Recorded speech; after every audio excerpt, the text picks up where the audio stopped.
There is only one sport and only one event that happens one time a year that gives us the chills, the thrills, up and down our spinal cords every time we watch it on television live. And that is March Madness. Now, for those of you who don't know, March Madness is a basketball tournament, an annual one that happens every time college teams have come to the end of their season and it's playoff time.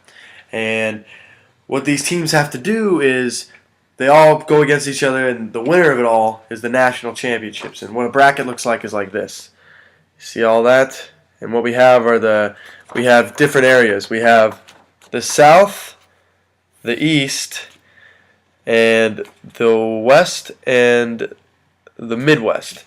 And what that is obviously different areas of the United States in which they all play each other in different areas. And then once it gets to a certain point, we come to every team, every group of people gets smaller and smaller, teams get smaller and smaller, and then they all become from the top 32 to the top 16 to the Elite Eight and to the Final Four, and then ultimately the championship game.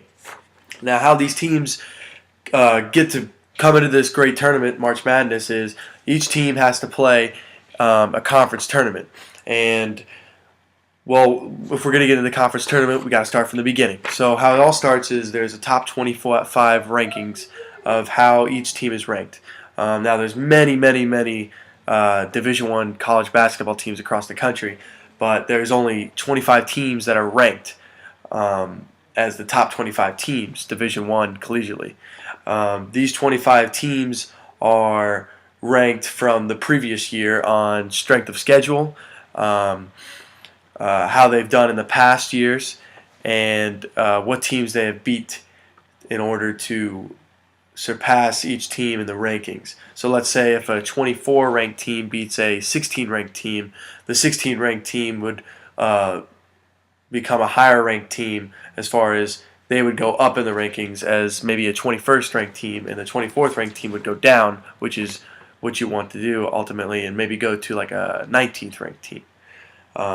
So as far as the ranking goes, the lower you are, like the number 1 seed, the better it is for you. And like I said before, that comes in strength of schedule. Beating a lower ranked team ultimately makes you better in the ranking system. Once we get to the rankings and the largest bids, and the largest bid goes in with all that too, you get to the conference tournament, which I said previously. The conference tournament is all the conferences of any collegiate teams that are in. These conferences are the ACC, the SEC, Pac-Sun, Big 12, and these are all conferences and determined on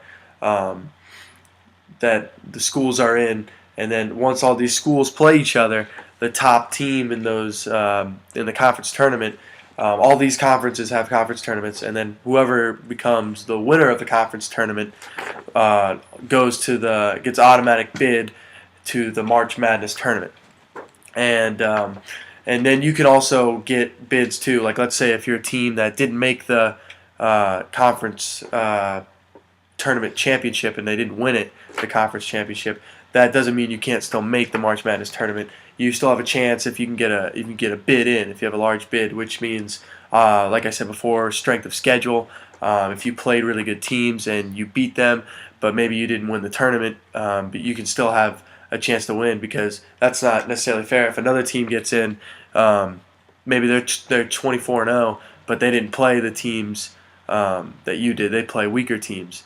That would be a reason why their record would be better than yours, because you played stronger teams, and that gets recognized. And since you played stronger teams, maybe you don't have undefeated record, but you still have a strong record against good teams, you have a good chance of still getting into the tournament.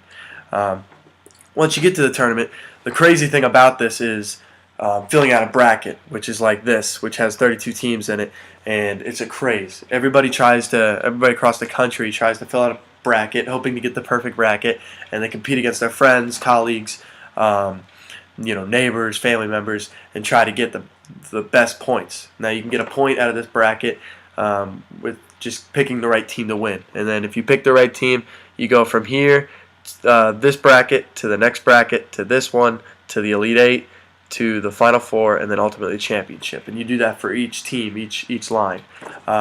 Once they kind of figure out what you want to do with that, you